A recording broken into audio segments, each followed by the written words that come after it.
Sefolosha returned to New York City with the Hawks on Thursday and said he was looking forward to just focusing on basketball again.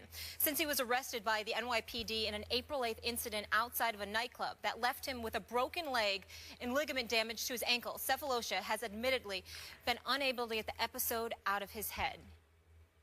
You hadn't decided whether or not you were going to file a civil lawsuit. Will you? We've decided to file a civil lawsuit against the city of New York, the New York Police Department, and the officers that were involved. Why?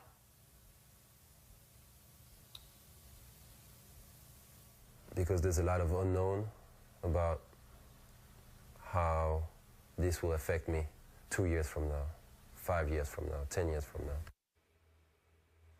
Earlier this month, he was acquitted of all charges. Stephen A., is he right to pursue this matter? He's absolutely correct, Molly, Skip. The fact of the matter is that he was assaulted. He was assaulted by a police officer in New York City. There is no way around that. We've seen some of the video, and it was, if you look at it, it was just completely unnecessary. You can point, they can point to the fact that he was a large, seeming African American, even though he's from Switzerland. He's a black man. He was wearing a hoodie. There were several police officers that grabbed him. Grabbing him is one thing. Kicking him and hitting him is an entirely different matter altogether. And by the way, keep in mind, this is while he was trying to extend some dollars to a homeless individual, point number one. And point number two, it was while he was out with his some of his Atlanta Hawks teammates celebrating having clinched the division crown. When you take those things into consideration and the fact that at least one of his teammates was with him and he happened to be white, yet nothing happened to that individual, but somehow, some way, it happened to Thabo Sefolosha, then there is no question that raises a red flag. It raises some eyebrows, and he is completely within his right to pursue a lawsuit against the NYPD, particularly when you consider in the fact that he's just months removed from winning his case because they actually tried to file charges against him as if he did something wrong. So that definitely raised another red flag as well. And I think it's important, and it's incumbent upon me specifically on this radio show, on this television show, sitting here in this chair, to acknowledge the fact that, again, these are not isolated incidences. It doesn't appear to be the case, at least in the eyes of black Americans. The reality is that when it comes to the issue of police brutality, I have spoken about this on several occasions. I encourage people from all communities to obey the law, to understand that police officers are law enforcement officials, and you should listen to what they're telling you to do.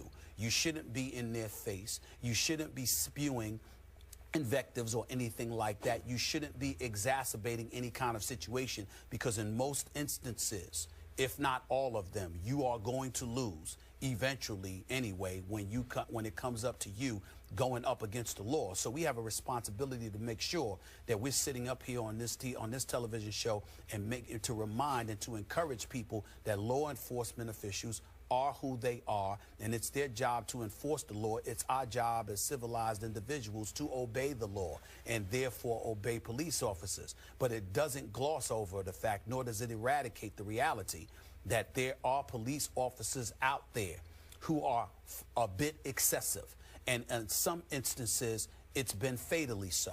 You know, don't get me started with Walter Scott in South Carolina. Don't get us started with Michael Brown. Don't get us started with this 16-year-old teenager just the other day that was tossed over, by a sheriff's deputy in South Carolina, forcing him to ultimately lose his job because he felt the need to be excessive in his physical behavior towards her. Regardless of what the circumstances were, she wasn't a threat. She certainly didn't put her hands on him. And the fact is that this is a girl that just lost her mom recently and is a foster child. None of that's taken into consideration in all likelihood because the officer did not know that. But there's a lot of things that they don't know. And if you don't pose a physical threat to a police officer, there's no reason on earth for a police officer to be doing what the police officer did in the Thabo Sefolosha case, and obviously in the case that I just mentioned with the girl in South Carolina. These are problems that have permeated the African-American community. Is something that's being talked about. It's something that needs to be investigated thoroughly and even more so. But there is no denying that there is a problem. There is no denying that even though everything can't be perfect about the Black Lives Matter movement in some people's eyes or whatever, as it pertains to the issue of police brutality, I don't want to sit there and label or stigmatize or excoriate police officers, because I know one thing: when I need help, I'm calling 911, and it's them.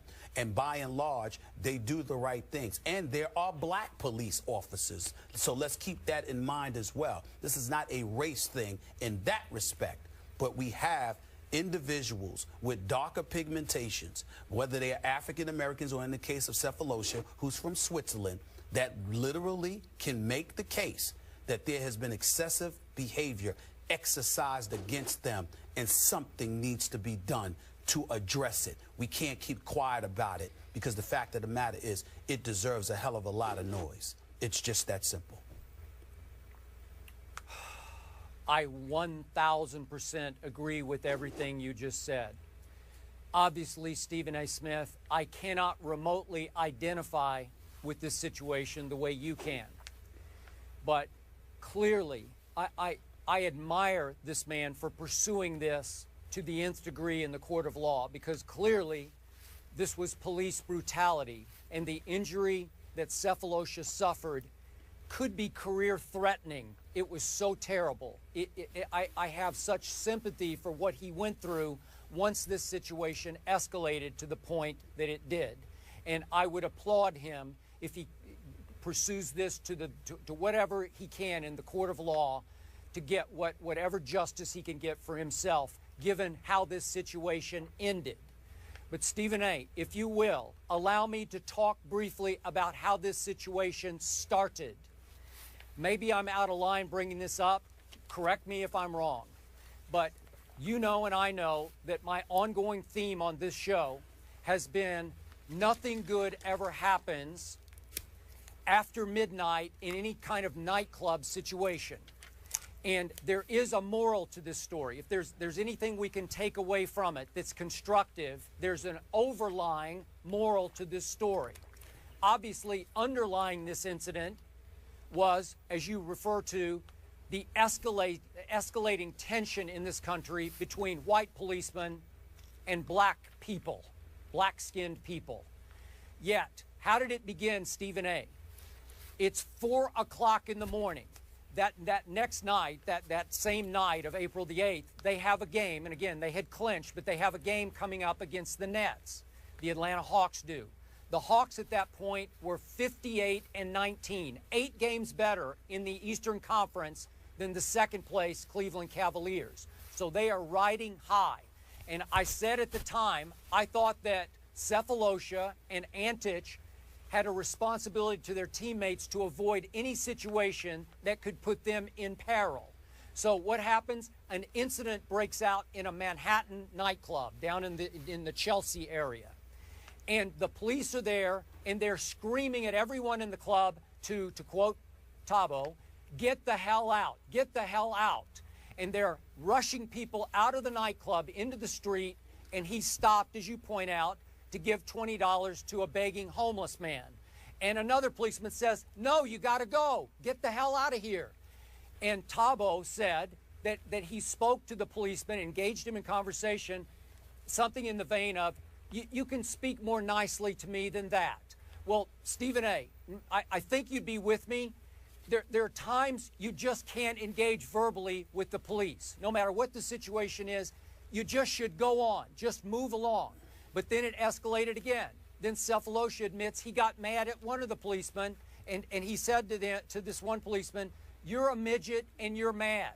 And that sent that policeman over the edge into what I would see as police brutality. And all of a sudden, he's going to the ground, and a baton is flying. He's getting hit. He's getting kicked in the back of the leg, and he breaks his ankle badly. Now, to me, is there any, like I said, any constructive takeaway here? What were you doing out at 4 o'clock in the morning at the nightclub? And number two, if the police tell you to get the hell out, you just have to do it. You can't invite any more trouble.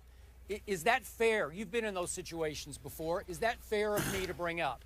Well, it's fair of you to bring up because consistently some of these incidents happen at that particular time of night. So I definitely get where you're coming from, particularly in this day and age. There appears to be a lack of respect and an appropriate level of decorum given to authoritative figures and adults by and large. We live in a society right now where that old school mentality of respecting your elders appears to have gone out the window, where there are a lot of young adults that just don't do that. So generically speaking, or theoretically speaking, you have a point, but it's not applicable as it pertains to this Thabo Sefolosha incident in question. If you look at where he's standing, it's not just him giving to a homeless individual. I think it looked as if the person that he was with was literally lying on the ground. That's point number one. Point number two, yeah, the police officer is telling you to get out of here, but by virtue of the police officer telling you to get out of here, you have clearly been defined as somebody who is not a threat. Because if you were a threat, they would have handcuffed you, et cetera, et cetera. But clearly by telling you to get on out of here, that means they don't perceive you to be a threat because they're letting you walk away.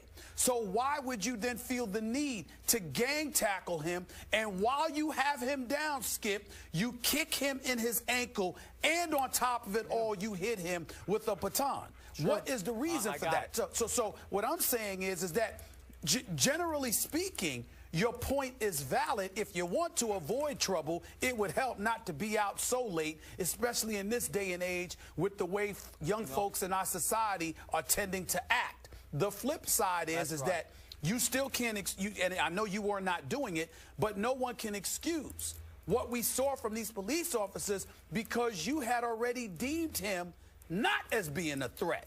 So basically, because you said something to him and he said you don't have to speak to me that way and he called you a midget, that's cause to gang tackle him, kick him in the ankle, and beat him with a baton? Now, that's the point. And if you did that, and here's the key thing, Skip, if you did it with Thabo Sefolosha, who is not a threat, who you have classified as not a threat, meaning the police officers, not a threat. What are you doing to other people out there that you could conceivably sit there and say, totally well, agree. we're not sure? That's where it comes in, and that's where the police officer has to be made accountable. I'm with you. My point is, because that's operating right now, just walk away from it. It's too dangerous. I agree. I'm on your side. I'm on your side here. Don't even tempt fate, because bad things could happen. Unlawful things can happen. That was flat out police brutality. I'm with you. Once it went to the ground, all bets are off. In no way am I defending the policeman there. I'm just saying, if anyone's watching right now, please think about, don't put yourself in that situation. Try to avoid that kind of situation, because bad things happen. We agree. We agree. Unfortunately. Fair enough. Nothing good happens after midnight, but he did suffer physical and emotional scars, causing him, of course, to miss time from his job, and I applaud him for moving forward. He'll now sue for $50 million.